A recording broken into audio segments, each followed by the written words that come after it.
Écoutez ma foi avec Hajer Bencheikh et Shaoki Lazar.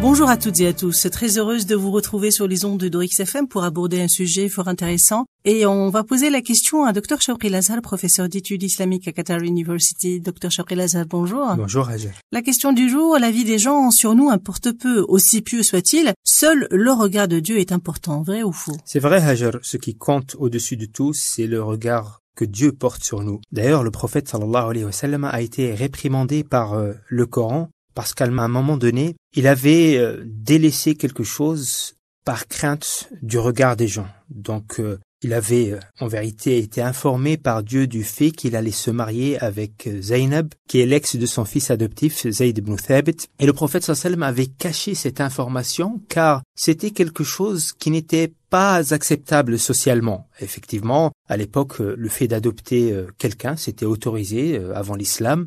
Et le fait de se marier avec la femme, l'ex-femme de son fils adoptif était quelque chose de mal vu. Même de nos jours, je pense que c'est difficile à accepter aussi. Certainement. Mais alors que c'était c'était une décision divine en fait. Et de ce fait, le Coran l'a réprimandé en disant wa tukhfi fi nafsika ma Allahu mubdih wa takhsha an-nasa wallahu ahaqqu an takhshah. Tu caches en toi-même ce que de toute façon Dieu va mettre en évidence. Et tu crains le regard des gens alors que Dieu est plus à même d'être craint. Donc effectivement ici, Aïcha radhiyallahu anha, elle a dit, si le prophète aurait caché un verset du Coran, il aurait dissimulé celui-là. Car effectivement, c'est un verset qui vient réprimander l'attitude du prophète sallallahu alayhi wa sallam qui consistait effectivement à mettre en avant le regard des gens au lieu de celui de Dieu. Effectivement. Et donc, ce qui compte au-dessus de tout, c'est ce que Dieu pense de nous, c'est le regard que Dieu porte sur nous. Et donc, le Coran dénonce ceux dont la crainte des regards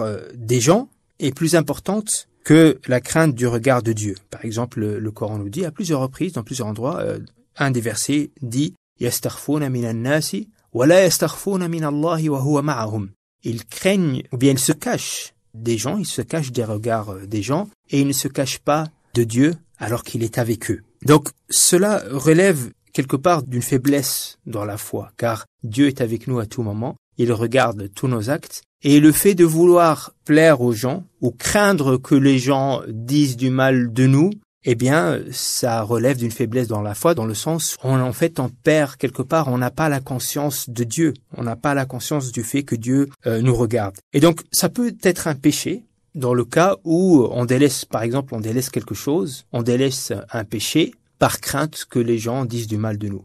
Dans ce cas-là, c'est un péché. Mais si on délaisse un péché par honte ou par gêne, donc dans ce cas-là, on n'est pas dans le péché, même si effectivement, Dieu est plus à même, ou bien le regard de Dieu est plus à même d'être considéré que celui des gens. Donc, effectivement, la priorité est de satisfaire Dieu et non de satisfaire les gens. Et d'ailleurs, dans ce sens, le prophète sallallahu alayhi wa sallam nous dit « Man iltamasa rida Allahi bi sakhati nas » رضي الله عنه وأرضى عنه الناس ومن التمس رضا الناس بسخط الله سخط الله عنه وأسخط عليه الناس. C'est-à-dire que celui qui cherche à plaire à Dieu malgré que ça déplaise aux gens, eh bien Dieu va être satisfait de lui et va faire en sorte que les gens seront satisfaits de lui. Et ceux qui essayent de satisfaire les gens en déplaisant à Dieu, eh bien Dieu va être insatisfait de lui et il va faire en sorte que les gens seront insatisfaits de lui. Il y a un hadith, là je ne peux pas le dire textuellement parce que je l'apprends pas, lors de passage des funérailles de quelqu'un, le prophète avait dit si les gens disent du bien de cette personne défunte,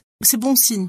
Ça veut dire que sa fin est bonne et que il a une bonne khatima, si je peux me permettre. Tout à fait, c'est un hadith donc authentique. quelque part, il n'y a pas de contradiction, que la vie des gens, en fin de compte, est très important. Non, ici, il faut toutefois prendre en considération qu'il faut éviter tout ce qui pourrait inciter les gens à dire du mal de nous. Effectivement, on n'a pas le droit de se mettre dans des situations où les gens vont dire du mal de nous ou vont nous suspecter. D'ailleurs, le prophète sallallahu alayhi wa sallam une fois a eu la visite pendant la nuit d'une de ses épouses. Donc il faisait noir, on ne pouvait pas la distinguer et deux compagnons passaient par lui et il leur a dit il s'agit de mon épouse.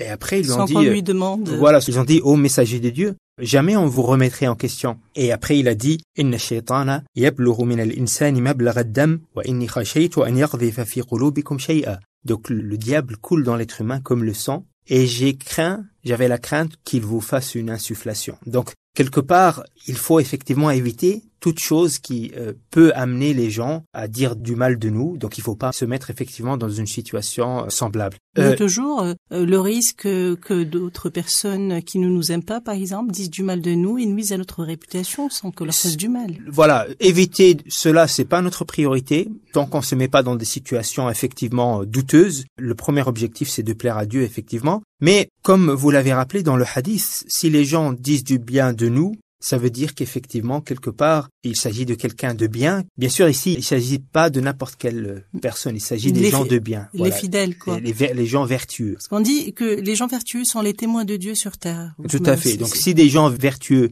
disent du bien de nous, si on a une bonne image chez ces gens-là, ça veut dire qu'effectivement, auprès de Dieu, on a une bonne image aussi. Plaire aux autres, vouloir avoir une bonne image, c'est tout à fait humain. Je pense que c'est le problème de tout le monde. Et avec les réseaux sociaux, donc le problème s'aggrave encore plus. Auriez-vous quelques recommandations à nous aider pour ne voir que Dieu? C'est effectivement, encore une fois ici que le hadith nous le dit, eh bien, si en vérité on se focalise sur le fait de plaire à Dieu, le reste viendra automatiquement. Les gens qui en vérité s'obstinent ou bien s'efforcent à plaire à Dieu, sans regarder les gens, eh bien c'est comme ça qu'ils obtiendront effectivement aussi l'approbation des gens. Et le contraire est vrai aussi, comme l'a rappelé le hadith, ceux qui s'obstinent à vouloir plaire aux gens, eh bien ils ne plairont ni aux gens ni à Dieu. Quoique certains événements dans la vie nous montrent que l'hypocrisie, ça marche. On se rapproche de son boss, on se rapproche de tel ou tel pour avoir un tel poste, pour être promu. Comment est-ce qu'on peut avoir cette foi très forte au point de dire non, tout vient de Dieu? Ici, encore une fois, c'est une conscience spirituelle qu'il faut avoir. Tout ce qu'on fait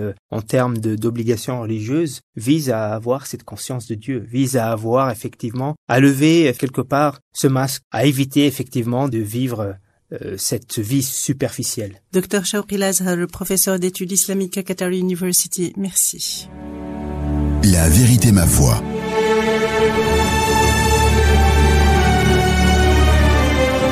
La vérité, ma foi, est une invitation à passer en revue les idées reçues sur l'islam. La vérité, ma foi, une chronique hebdomadaire présentée par Ajer Ben Cheikh et Shawqi Al-Azhar, docteur en théologie.